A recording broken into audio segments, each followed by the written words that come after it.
Hey, welcome to my YouTube channel. Today I'll be telling you all how I scored 100 in psychology class 12 board examinations, and you can too if you follow these tips. So I've made a note of everything that I want to tell you all to score good marks.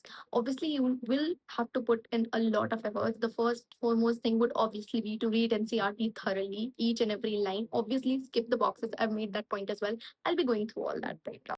Okay, so the first thing obviously is to make two notebooks. I know I told this in the previous video as well, but now I'll be going into the details. The first notebook that you will be making is your fair notebook that the teacher demands and that you need to get your internal marks. So the first notebook, I'm sure the teacher would tell you what to do, but other than that, you have to do your NCRT questions in that notebook. You have to do previous year questions if the teacher demands for more questions. Otherwise, you will be going through the previous year questions, obviously. Okay.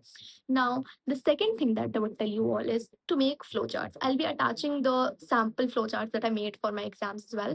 And flowcharts genuinely help a lot because most of the psychology chapters can be summarized in a flowchart. Like I remember chapter 4, which was psychological disorders. The ages of different disorders can be, like classified through a flowchart. I'll attach all that. Okay.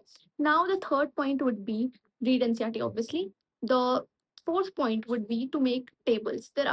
There was the fifth chapter, which was therapeutic approaches, and it has a lot of pointers. And when you categorize those in table, like the psychodynamic approach, the behavioral approach, when you categorize those points in tables, it becomes so much easier. I'll attach that photo as well. To the fifth point would be to ignore the boxes. I was very much confused if I need to read the boxes or not, because some of the YouTubers were saying to read the boxes, some were saying to not read the boxes. Even our teachers were teaching the boxes. But please, if you want to really just focus on your board examinations, please ignore those boxes. They're not important. For CUET, you'll get ample of time to read through that. I would not recommend for anyone to go through those boxes unless and until you're genuinely curious.